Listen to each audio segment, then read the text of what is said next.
My name is Amber Dawson. I'm 34 years old, and the morning my sister called to tell me our father was dead, he was sitting 3 feet away from me, stealing bacon off my plate. 6:30 in the morning. I put the call on speaker. Sis, Dad died last night, Simone said, cold as a bank statement. He left everything to me and my husband. You get nothing. Behind her, my brother-in-law Braden laughed. Finally, you're out. My father set down his coffee, leaned toward that phone, and said something I'm not going to repeat yet, because Simone didn't get to hear it that morning, and you'll hear it exactly where she finally did. But here's what none of them knew. The funeral they were already counting money over was happening that Sunday, and Dad had picked out the flowers himself. Lilies. My mother hated lilies. He said she wouldn't mind missing this one. Welcome back to Calm Drama Stories, where quiet people finally get loud, with dignity. We tell stories about family, betrayal, and justice done the right way. For everyone who's ever been underestimated at their own kitchen table. If that's you, drop a comment below. Tell me where you're listening from, and be sure to subscribe. 9 months earlier, in October of 2025, my biggest worry was a night shift schedule. I'm a registered nurse.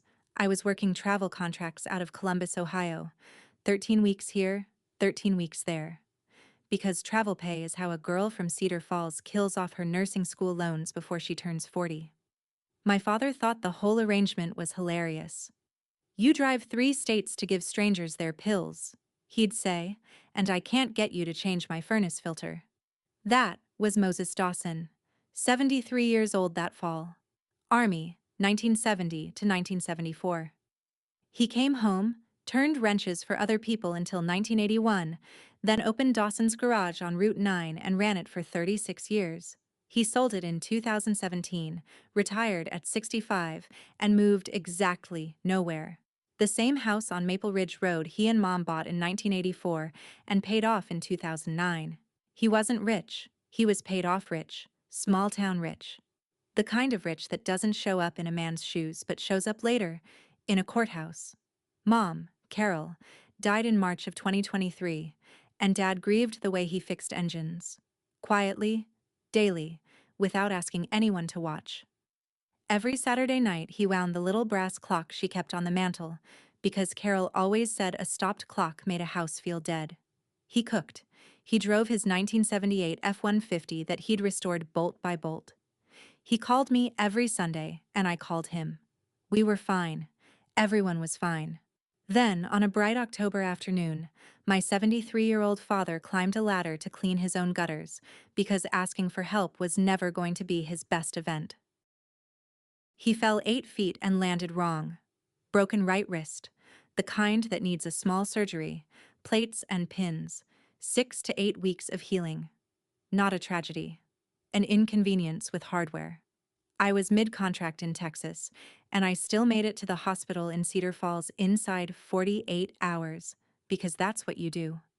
When I walked into his room, my sister Simone was already there with flowers, and her tears were arranged as carefully as the flowers.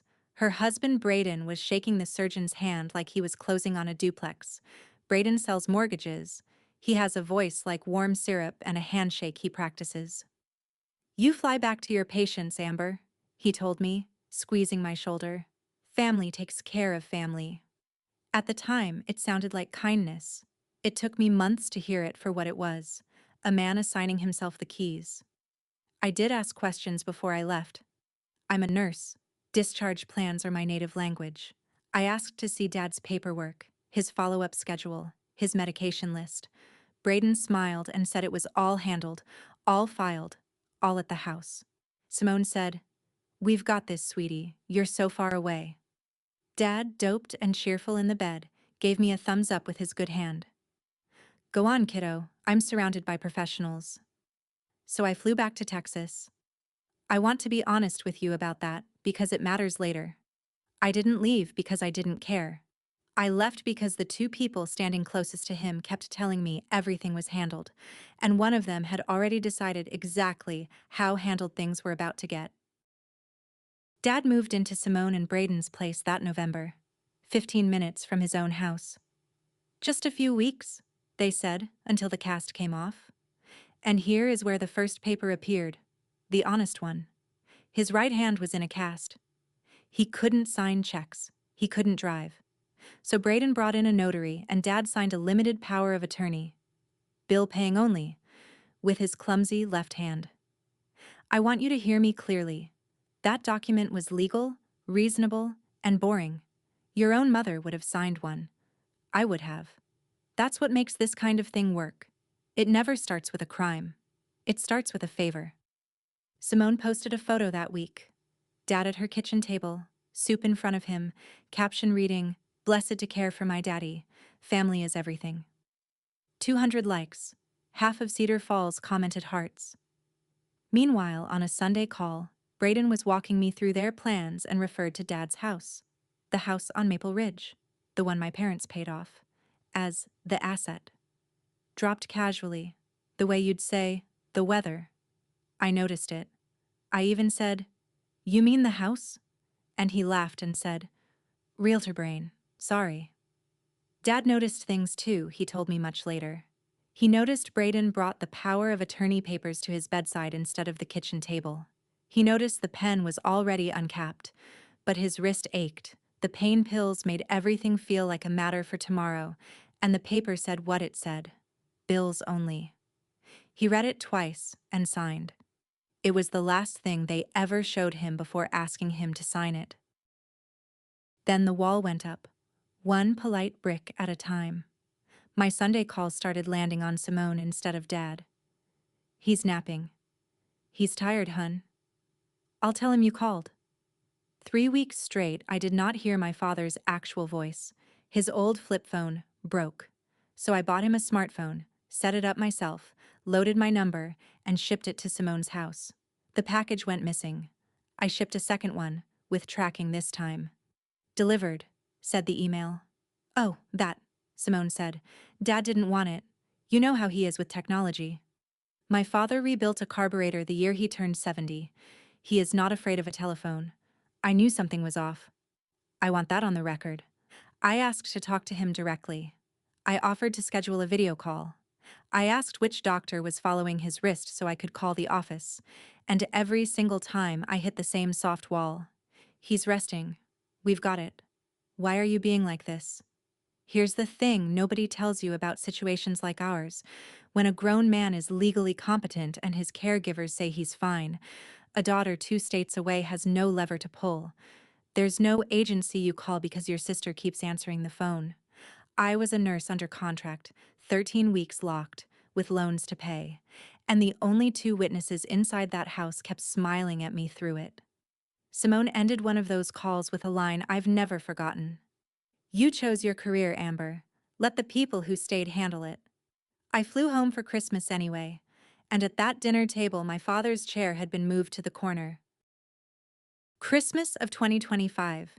Dad had just turned 74 that December, and the cast was off. But something else had been fitted onto him, a smallness. He sat in the corner of Simone's living room while she answered questions aimed at him. "Dad, how's the wrist?" "It's healing great, isn't it, Daddy?" He was thinner, quieter. His coffee was decaf, doctor's orders, though no doctor of his had ever said so. I got him alone for 10 minutes on the back porch, both of us pretending we needed air in 30-degree weather. He looked at me sideways with the old spark and said, "My checkbook's been on a diet, kiddo." I asked what he meant. He said statements used to come to the house on Maple Ridge. Now everything was paperless, and the passwords lived with Braden. He'd asked to see the accounts twice. Both times, Braden clapped him on the shoulder and said, "That's what you got me for." I went back inside and asked Simone calmly in the kitchen if we could all sit down after the holidays and go over Dad's finances together. Braden materialized like he'd been summoned. "Family doesn't need lawyers, Amber, unless you're accusing somebody." Notice the move. I asked about statements. He introduced the word lawyers. Then Simone started crying, right on schedule, about everything she does, about how nobody appreciates the person who stayed, and my father, because he is decent, and because decent men make soft hostages, patted my arm and said, "I'm fine, kiddo. Don't start a war at Christmas."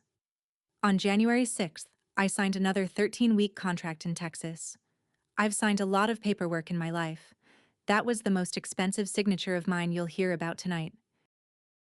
By February, the Sunday calls had gone from screen to scripted, and I'd had enough. I took 4 days off between shifts, told nobody, and flew home. My little ambush of love. Simone opened her door surprised and recovered fast. Oh no, you just missed him. He's on an overnight fishing trip with the VFW boys. Bad timing, sweetie. Fishing. In Ohio. In February. I drove to Dad's house on Maple Ridge and stood in the yard a while. Grass gone shaggy under the frost. Mailbox stuffed. Curtains shut tight. A house holding its breath. On the way out of town, I stopped for gas and ran into Earl Prescott. My father's oldest friend, 75 years old, ran the Prescott Funeral Home for 4 decades before his sons took it over, buried half of Cedar Falls with his own hands, and cried at most of them. Earl looked at me strangely. Moses hasn't been to a post meeting in 3 months, honey. We figured he moved in with you. Not on a fishing trip with them? Not at meetings at all. I called Simone from the gas station lot. She didn't even pause.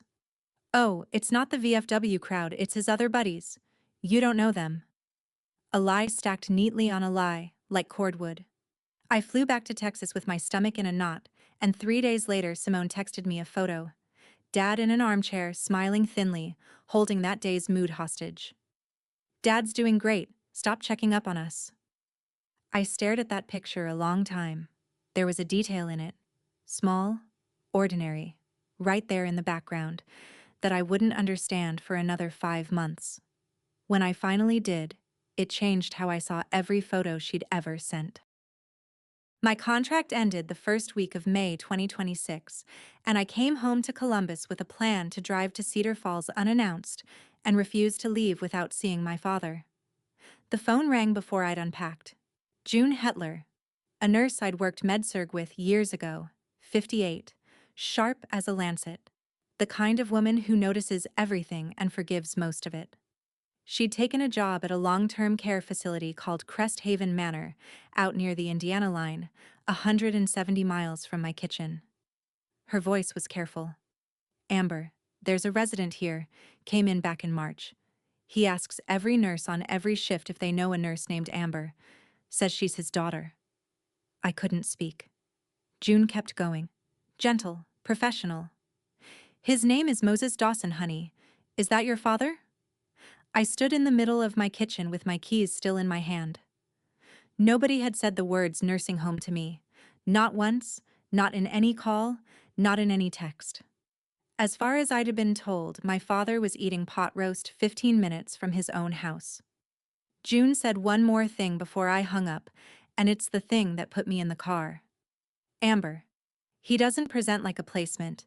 He presents like somebody misplaced him. I didn't call Simone. I didn't call Brayden. There are conversations you have by phone, and there are conversations you have in person, in daylight, with paperwork. I got in the car. Before I tell you what I found in that building, let me say this to every one of you with an aging parent. Ask them today, kindly, over coffee. Who holds your power of attorney, and have you seen your own bank statement this month? Not to accuse anyone, just to know. It's the one question I didn't ask in time, and it cost my father everything but his life. If this story is hitting home, take 2 seconds and hit subscribe, because what my father did when he got out deserves witnesses, and you're going to want to be one of them. 3 hours of highway, and I spent every mile of it being a nurse, because being a daughter would have put me in a ditch. Cresthaven Manor sat off a county road behind a sign with 2 burned-out letters. Inside, the smell hit first. Cheap disinfectant over something older. A call light blinking down the hall with nobody moving toward it. A television talking to a row of empty chairs. I counted staff the way I count on every unit I've ever walked. 1 aide for a wing that needed 4. The medication cart parked and locked at 11 in the morning with the 9 o'clock meds still signed out as pending. I don't say any of this to shame the aides. Understaffed people can't pour from an empty building. I say it because my father had been living in it for 10 weeks, while my sister posted about family being everything. He was in a shared room at the end of the East Hall. Second bed, by the window that didn't open. My father, Moses Dawson, who once carried an engine block across a shop floor out of pure stubbornness, was maybe 15 pounds lighter, gray stubble on his jaw, wearing a shirt I didn't recognize that fit him like a borrowed apology. But his eyes came up when the door opened, and his eyes were his eyes. Sharp, whole, present. He looked at me a long second, and what he said first broke me worse than tears would have. "Took you long enough, kiddo. They told me you knew. Told me you signed off on it." They hadn't just hidden him from me, they'd hidden me from him, and told each of us the other one had agreed to all of it. We spent an hour untangling 7 months of careful lying, and every knot had the same 2 sets of fingerprints on it. His flip phone hadn't broken. Simone took it. To protect him from scam calls. My smartphones never reached him. He'd never heard about either one. My letters, and I'd sent 4, never made it past whoever collected the mail. Back in March, Braden told him they needed him out of the house for 2 weeks. Just 2 weeks. While they repaired the guest room floor. The 2 weeks came and went. When Dad pushed, Braden's answers got shorter. And then one day the answers were a hallway at Cresthaven and a roommate named Gus, who yelled at the ceiling after dark. And through all of it, they'd told him I knew. That I was too busy. That the nurse couldn't be bothered with her own father. He kept a torn corner of an envelope in his wallet with my old cell number on it in pencil. The only number they couldn't cancel. But the hall phone required staff to dial out, and staff at Cresthaven were a rumor. I did what I do. I asked him the date, the month, the president. I had him count backward from 100 by 7s just to see him roll his eyes at me. "It's Tuesday, I'm in a purgatory, and your quiz is easier than one of Braden's mortgage pitches." Sharp as ever. There was nothing wrong with my father's mind, and that fact was about to matter enormously. Then he glanced at the door, lowered his voice, and said the sentence that turned my worry into something colder. "Kiddo, whatever paper they used to put me in here, I never signed a second one." I walked to the front office with my RN license number ready and my nurse voice on. The administrator was a tired man with a tie the color of oatmeal, and he recited the script he'd been handed. Only the responsible party could authorize a transfer, and the responsible party was Mr. Braden Voss, who held power of attorney. I asked one question. "Does Mr. Dawson have a diagnosis of cognitive impairment on file? Dementia? Incapacity? Anything?" Silence while he clicked. There wasn't one, because none exists. My father was admitted as a voluntary placement on paperwork submitted by his POA, with a vague letter about needing support with daily living. A competent adult is not a package in storage.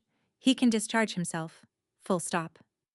I said it politely, and then, because the tie kept opening and closing his mouth, I added, "Or we can call the long-term care ombudsman together and walk through the intake file page by page.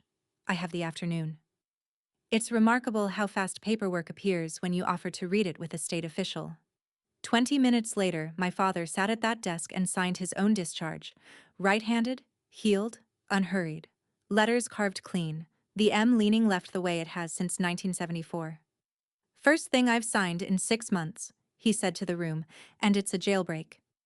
June hugged him at the door and tucked a sleeve of cookies from the staff room into his jacket like contraband. The facility would notify the POA by certified mail, the administrator said. "Fine," I said. "Mail takes days." On the drive home, somewhere past the county line, Dad watched the fields peel by and said quietly, "They think I'm filed away, kiddo. Let's not correct them just yet." I set Dad up in my apartment in Columbus, my couch pulled out, his blood pressure pills refilled. Real coffee, caffeinated, doctor's orders be damned. Then we went to a bank branch together, because Moses Dawson was still the account holder of record, and an account holder is entitled to his own statements. The printout was 11 pages. He read them the way he used to read a diagnostic report on a wrecked engine. Slow, twice, no cursing. In 5 months from November through March, $187,000 had left my father's accounts. 46,000 of it labeled care expenses. For a man eating instant potatoes at Cresthaven. 89,000 wired to something called BV Capital LLC. You can guess whose initials those are. $52,000 to a loan servicer attached to a condo in Florida that Simone and Braden bought in 2022 at the top of the market. $25,000 remained, a working man's whole quiet fortune, gone in a season.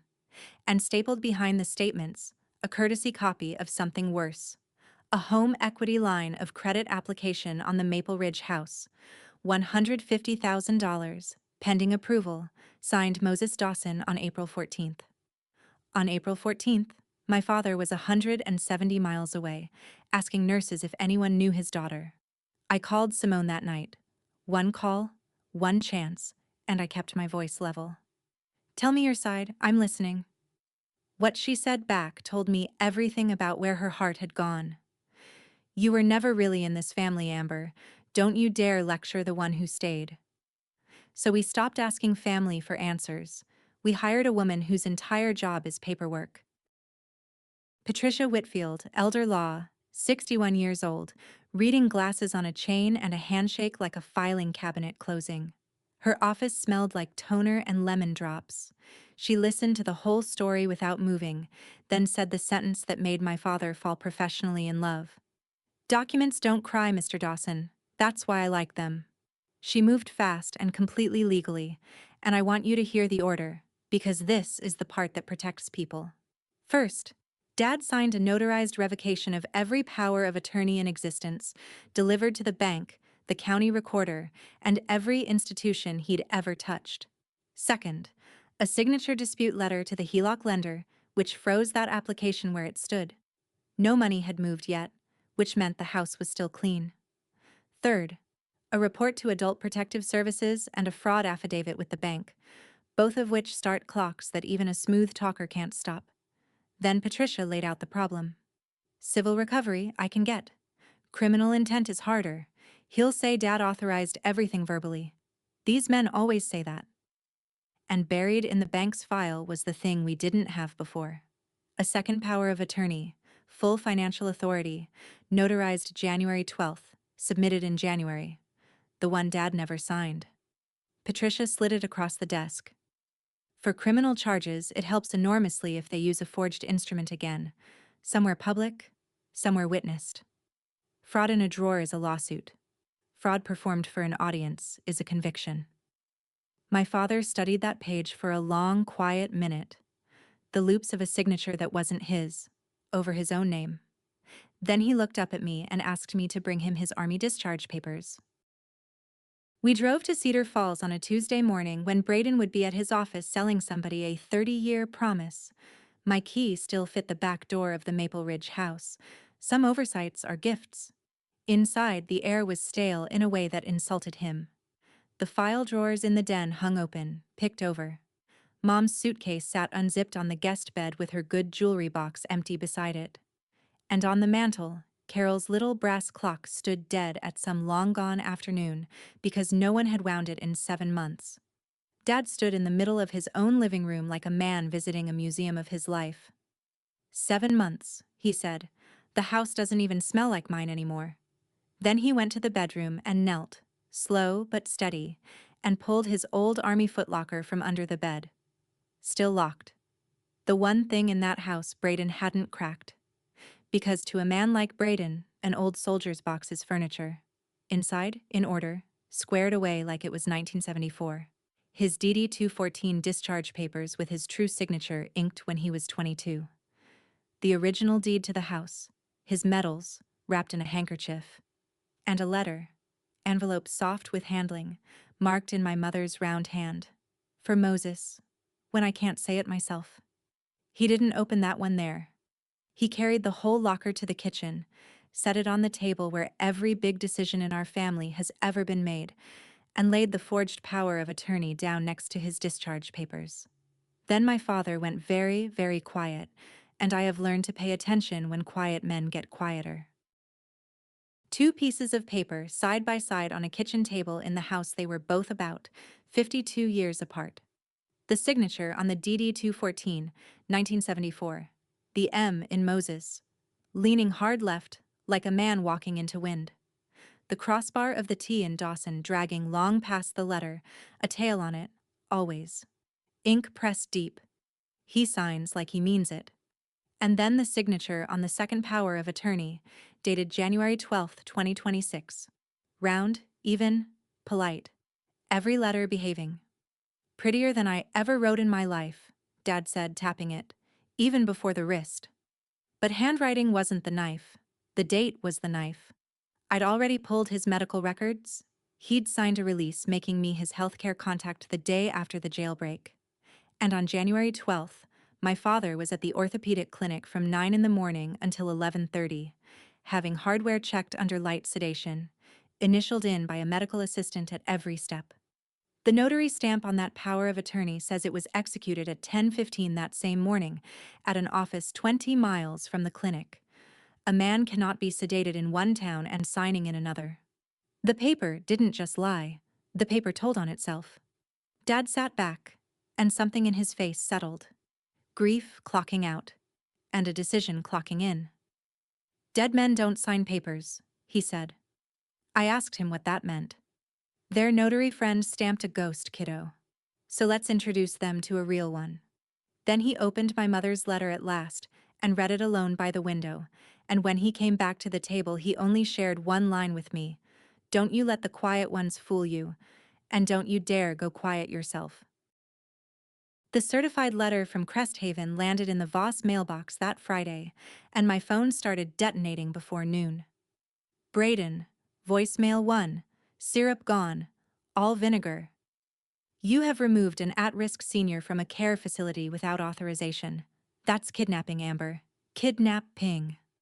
A mortgage broker quoting law is a dog quoting the mailman, but I'll grant him this. He'd learned the vocabulary. Voicemail 3 threatened an emergency guardianship petition.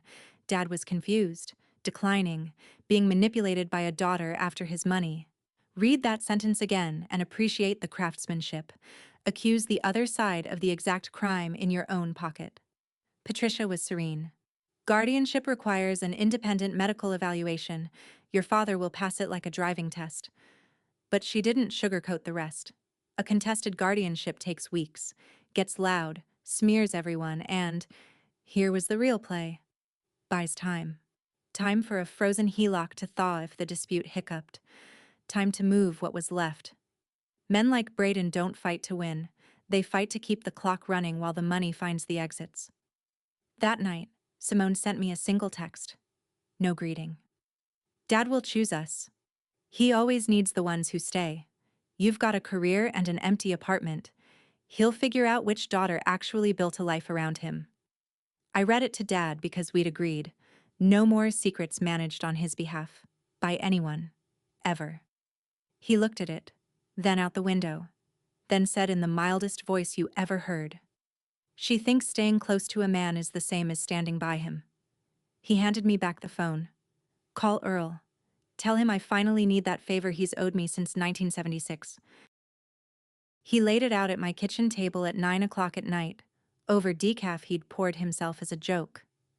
They need me incapacitated or dead to finish this, he said. Guardianship's their incapacitated play. Slow. Public. So let's give them the other option, the one with better catering. I actually laughed, and then I saw his eyes and stopped. He meant it.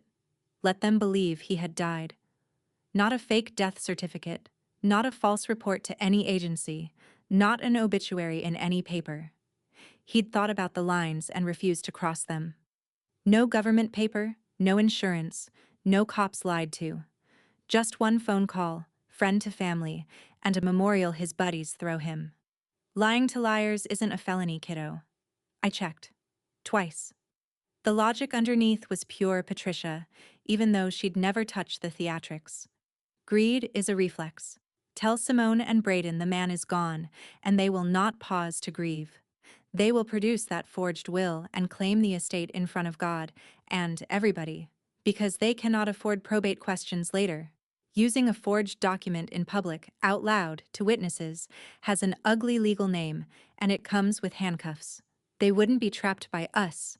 They'd be trapped by their own paperwork, doing what it was always for. I sat with it, and my old habit spoke first. The one that thinks I'm responsible for every outcome in every room. If this goes sideways, you're the one they'll call crazy. They'll use it in the guardianship. He nodded like he'd already been there. I've been called worse by better. Then he smiled, and for a second he was 50 again.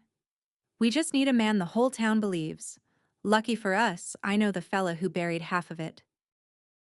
Earl Prescott listened to the whole plan on his back porch with a coffee going cold in his hand, and when Dad finished, Earl was silent about 5 seconds, which for Earl is a filibuster.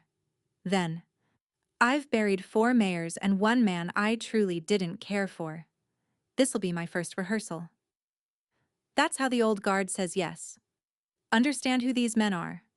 Earl ran the Prescott Funeral Home for 40 years. His word on a passing is gospel in 3 counties. His sons run it now, but nobody in Cedar Falls would question Earl Prescott calling with sad news, which is exactly why he'd be the one to make the call. One call only, personal, to Simone. Her father collapsed, and he was gone. Every word deniable as a misunderstanding between old men, and none of it anywhere near an official. June's part was even cleaner. If anyone phoned Cresthaven asking after Moses Dawson, she'd confirm only what was true. Mr. Dawson is no longer with us here. And let a guilty imagination do the heavy lifting. The VFW would host a memorial gathering that Sunday, organized by his Post brothers, the way they've done for every one of their own for 60 years. And Patricia? Patricia would know nothing about any theatrics. Officially or actually. She'd simply attend a community memorial as a guest, the way small-town lawyers do, with her briefcase, because she never goes anywhere without it. If certain documents happen to be waved around in public, well, she'd be there with the real ones. Earl asked Dad one final logistics question. What flowers? Lilies, Dad said. Carol hated lilies. She won't mind missing this one. Now, I know some of you are yelling at your screens right now. Just sue them, Amber. We could have. We'd have likely won, in 2 years, quietly, in a beige hallway. But my father wanted more than his money back. He wanted his town to see who they were, with their own eyes, in real time. If you've ever watched a smooth talker fool every room he walks into, you know exactly why. Stay with me. The funeral's coming. And trust me, you want a front row seat. Subscribe now so you don't miss how this ends. Thursday, 7 in the evening. Earl made the call from his porch with Dad and me listening on speaker 3 feet away. My father, attending the announcement of his own death with his arms crossed like a man auditing a repair estimate. Earl's voice did the thing 4 decades of practice does, that soft, settling tone that has carried bad news up 1,000 front walks. Simone, honey, it's Earl Prescott. It's about your father. He collapsed this evening, sweetheart. I'm so sorry. He's gone. And then we all heard it. The pause. 3 full seconds. And into that pause, my sister did not say, "Where is he?" Or was he in pain? Or, "Oh God, not Daddy." My sister's first question, breathed out over what I will swear was relief, was, "Where? Where was he staying? Was anything with him? Papers, I mean. Papers, I mean." Dad's face didn't move. His hand did. Knuckles whitening around his coffee cup, just once, then easing. Some griefs a man absorbs standing up. Earl, bless him, never broke stride. The Post brothers would handle everything, he said. A memorial Sunday at the VFW Hall, no cost to family. As for papers, well, he supposed some lawyer somewhere had whatever there was. Bait, floated gentle as a fly on a stream. Simone said thank you in a voice already 3 rooms away doing math. She did not ask to see her father. She did not ask a single question about him. Only about what he'd left behind, as if the man were packaging. We found out later from phone records what happened 23 minutes after that call ended. Braden dialed the HELOC lender's office line at 7:41 at night and left a voicemail asking about disbursement timelines. Grief has a schedule, apparently. His runs on business hours. Which brings us back to where I started. Friday, 6:30 in the morning, my kitchen in Columbus, bacon in the pan, and my father across the table stealing it. The phone lit up. Simone. I put it on speaker and set it between us, next to the coffee. You know the words by now, but hear them again, knowing what I knew. Sis, Dad died last night. Flat. Not one tear in it. He left everything to me and my husband. You get nothing. And Brayden, close to the phone, wanting me to hear him. Finally, you're out. Understand what that call actually was, because it took me a second, even then. She wasn't notifying me of a death. She was serving me an eviction. From the family, from the estate, from the story. Before I could ask a single question about paperwork, the claim came first. The claim always comes first with them. My father set down his cup without a sound. He leaned in toward that phone, close enough for the steam off his coffee to fog the screen, and he said something. Quiet, level, final. You haven't heard it yet because Simone didn't. My thumb was resting on the mute button, and it had been since I answered, because we'd agreed the trap needed 2 more days in the ground. What he said was, for Sunday. She'd hear it standing up, in front of everyone, and so will you. Into the live line, I made my voice small and said I needed time, that I'd come Sunday. To the memorial. Simone's last instruction before she hung up, and I quote it exactly. Fine. But don't you bring some lawyer to a funeral, Amber. Have some class. Ma'am. Understood. They gave us Saturday, and they spent it exactly like themselves. By 9 in the morning, Simone had posted a black and white photo of Dad to Facebook. Rest easy, Daddy. Your girl was with you till the end. A heart emoji.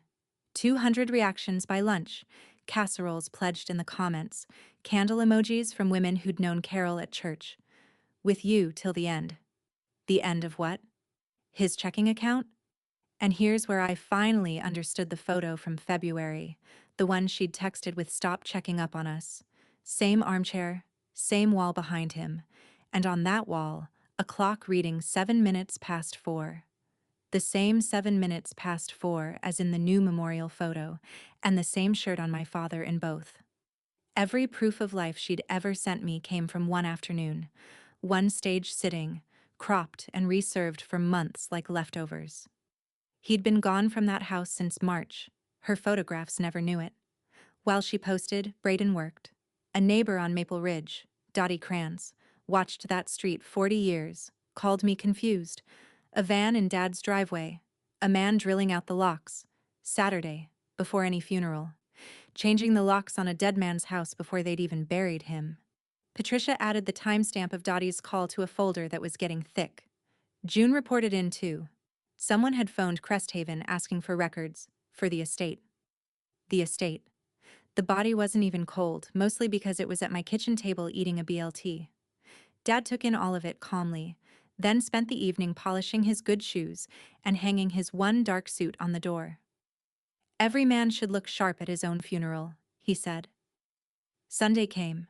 60 folding chairs, one closed casket, and my sister walked in wearing brand new shoes, carrying a folder.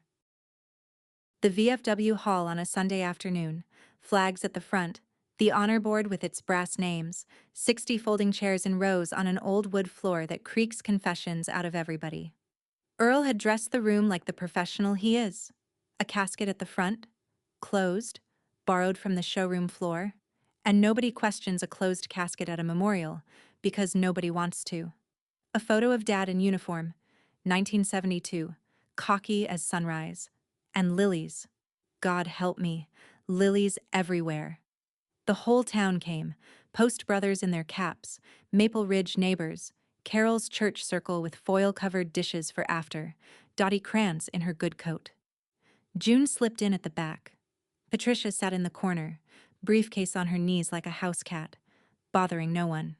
Dad and I were in the storage room behind the stage, through a side door, sightline through the hinge gap, close enough to hear chairs creak.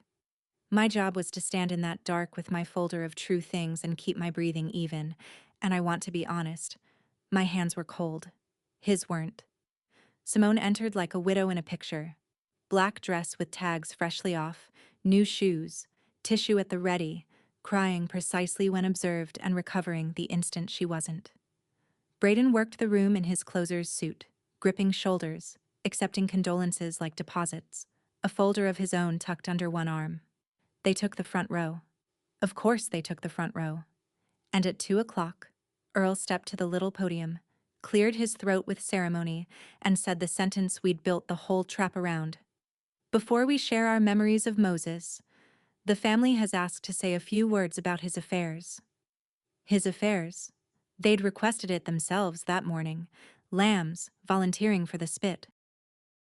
Braden took the podium the way he takes everything, like it had been holding his place. He gripped both sides, bowed his head a beat for effect, and began. Moses was family, and family honors a man's wishes. Then he opened the folder and produced it. Cream paper, blue backing, a document with weight. Moses had a will drawn up this past April. In it, he leaves his home on Maple Ridge Road, his accounts, and his truck. Everything, to his daughter Simone and to me. Signed April 20th, 2026. The room made a sound. Not words, wood. 60 chairs shifting at once as 60 spines straightened. Dottie Kranz said, the way she says it about late tomatoes and bad men, and heads turned toward each other all down the rows, because everyone in that hall had heard Moses Dawson brag about his nurse kid for 3 decades, and this arithmetic did not add up to the man they knew. Braden should have stopped there. Braden has never once stopped there in his life. He raised a hand for quiet, found my face in the crowd.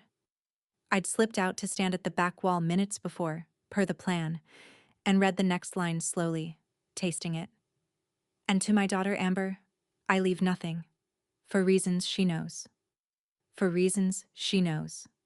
He read a dead man's cruelty to a room full of that dead man's friends, and he smiled while he did it, and that smile is the most expensive thing that man has ever worn.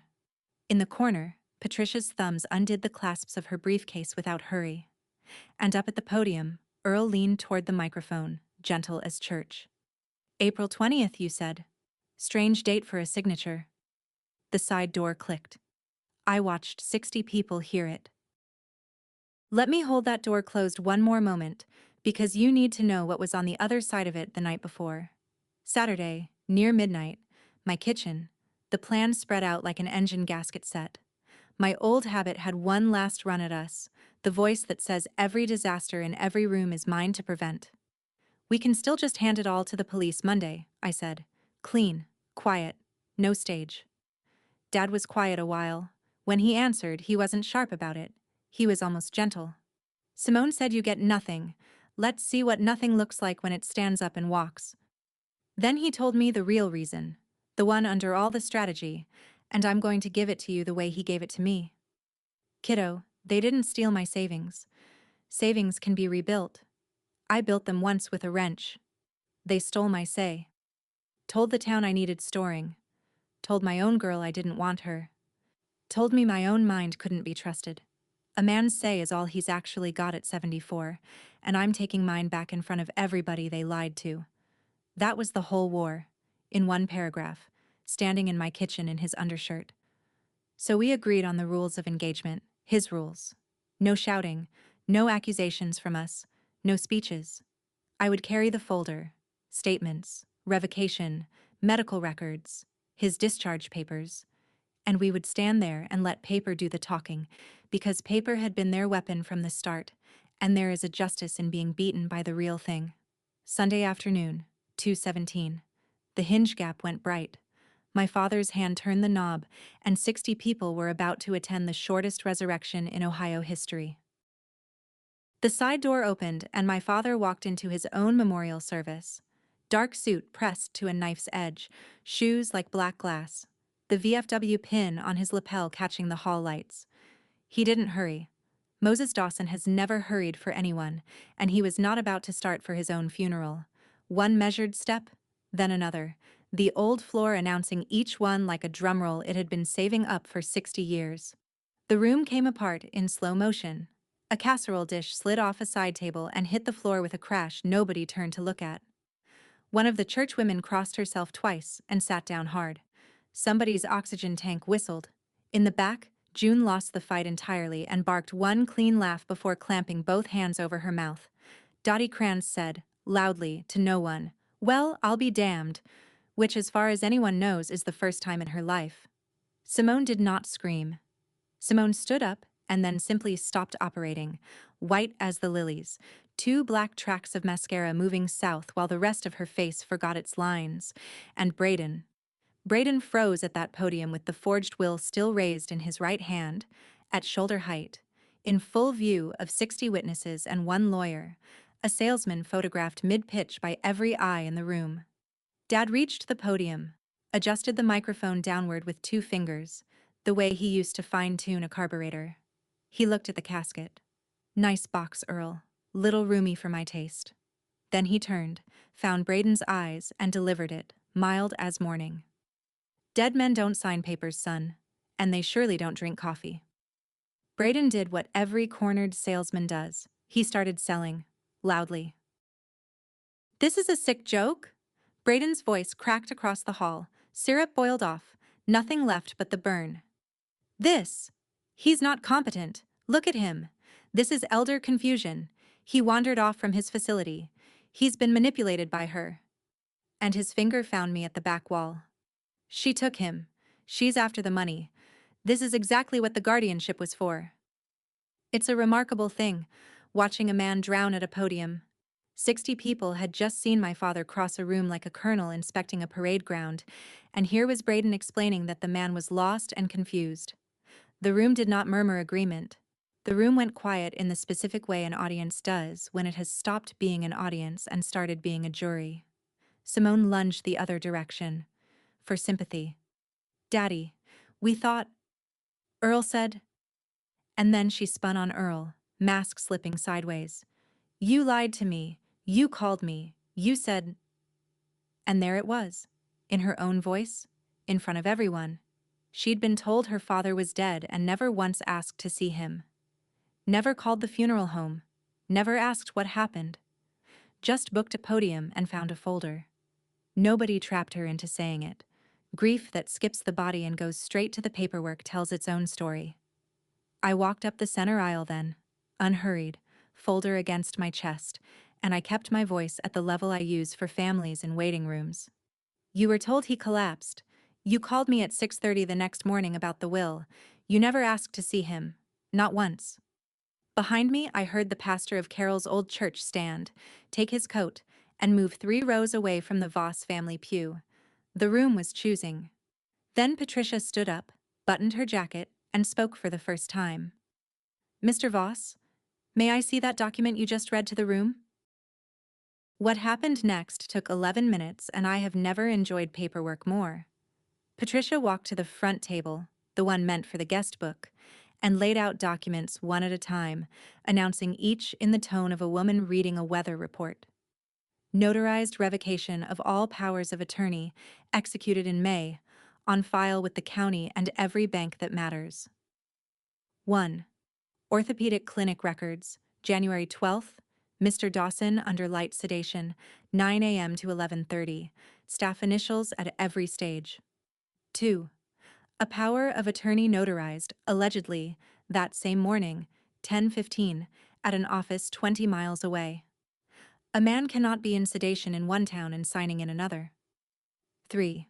Bank records, $187,000 in 5 months, including $89,000 to BV Capital LLC. She looked up pleasantly. The B is for Braden. The V, I assume, does not stand for victim. 4. And a home equity application on the Maple Ridge property, signed April 14th, when Mr. Dawson was residing at Cresthaven Manor, 170 miles from the closing pen. Then she turned to the will itself, still in Braden's hand. Dated April 20th, when your father-in-law was residing at Cresthaven. Intake logs show he received no visitors that week. So tell the room, Mr. Voss. Who witnessed this will? There are 2 witness signatures on that document, and one of them belongs to a loan officer from Braden's own office, and that man was sitting in the 4th row with a casserole on his knees, come to pay respects. He went the color of oatmeal. You told me it was routine estate stuff, Braden. You said it was a formality? His voice cracked in front of everyone. A witness to the forgery, unwitnessing himself, live. Braden made his last stand. Nobody consented to being recorded. You people set me up. Patricia, mildly. No one recorded anything, Mr. Voss. You read it into a microphone. At a funeral. That you scheduled speaking time for. And that is when the hall doors opened, and two deputies from the county sheriff's office stepped in out of the afternoon light, exactly on the schedule Patricia had arranged with the fraud unit 3 days before. Nobody got tackled and nobody got cuffed in front of the lilies. Real life is quieter than that. And honestly, quieter is worse. The deputies came up the aisle unhurried, the way men do when the outcome is already filed, and the older one said the sentence that ends a certain kind of man's whole architecture. Mr. Voss, we'd like you to come answer some questions regarding a bank fraud report and some documents. Bank's already frozen the line of credit and referred it. Won't take long to start. Bank fraud. Federal words. You could watch them land on Braden and read every stage on his face. Because a salesman only has masks, and he went through the whole drawer in 10 seconds. Outrage. This is a family matter. The deputies didn't blink. Charm. Gentlemen, there's been a huge misunderstanding. Let's talk offline. Nothing. And then the last mask. The real one. The beggar. He turned to my father, and his voice did something I'd never heard it do. It went up. Moses. Moses. I'm family. I was going to pay it all back. Every cent. It was an investment. I was growing it for you. For your retirement. My father looked at him the way he used to look at an engine somebody had lied to him about. Calm. Diagnostic. A little sad at the waist. You had my checkbook for 7 months, son. The only thing you grew was my funeral. The hall did not laugh. It exhaled. 60 people. One breath. The sound of a town closing a ledger. Then Simone broke. And I need to tell this part straight because she's still my sister. She dropped into the front row chair like her strings were cut, and for one moment, the performance stopped, and the actual woman looked out. We were drowning, Daddy. Barely a voice at all. The condo, the cards, all of it. Braden said it was temporary. It was only ever supposed to be temporary. And I believed her. I still do. That's the tragedy. It probably did start as temporary, the way a leak starts as a drip. But nobody stays sympathetic for long on that family's side of the room, and she proved why in the very next breath, wheeling on me with her wet face twisting. But you made it worse, Amber. If you'd just stayed out of it, nobody ever had to know. There it is. Not I'm sorry, not what did we do. Just, we'd have gotten away with it if the family nurse hadn't checked the chart. I looked at my big sister, the one who taught me to ride a bike, who curled my hair for prom, who called me at 6:30 in the morning to tell me I was nothing. And I gave her the calmest sentence in this whole story. You called before sunrise to tell me I get nothing. Sis, I'm the only one leaving this room with everything I walked in with. The deputies moved. Braden went up the aisle between them, still explaining interest rates to men wearing badges. And my father stepped to the microphone one last time, put his hand flat on the borrowed casket, and addressed his own funeral. Folks, I apologize for the dry run, but you needed to see it, not because I'm special, because next time it's your house, your kids, your papers. Check them while you're still above ground. The pastor said, Amen. At a memorial, for a living man. It remains the proudest church moment of my father's life. The parking lot, after. Gravel, late sun, 2 county cars. The deputies were settling Braden into the back of the first one. He was asking about his phone call before the door even shut, a man already drafting his version. Simone walked to the second car under her own power.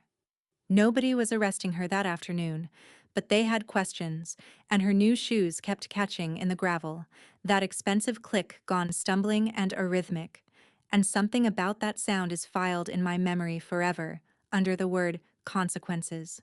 At the car door she stopped, and she turned around, and for the first time that entire day, through the announcement, the will, the resurrection, all of it. My sister looked at our father instead of at what he owned. Dad walked over, took his time, like always. He stopped about an arm's length away, and he didn't raise his voice, didn't sharpen it, didn't perform for the crowd drifting out onto the steps behind us. He simply said to her, At last. Out loud. The thing he'd said into a muted phone at my kitchen table on Friday morning at 6:31, with the steam coming off his coffee. "You buried the wrong man, sweetheart." That's it. That's what he'd said with his thumb an inch from my mute button, and what he'd saved 2 days to deliver in person. Simone's mouth opened. Whatever was supposed to come out never reported for duty. The deputy closed the door with that soft, terminal government click. From the other car, through glass, Braden was still going. Muffled, urgent, lawyer, misunderstanding, Moses, Moses. And I stepped up beside my father and gave Braden back his own words at the volume you'd use for a toll booth. "You were right about one thing, Braden. Somebody's finally out." The cars pulled away. Earl appeared at Dad's shoulder with 2 cups of the church lady's coffee and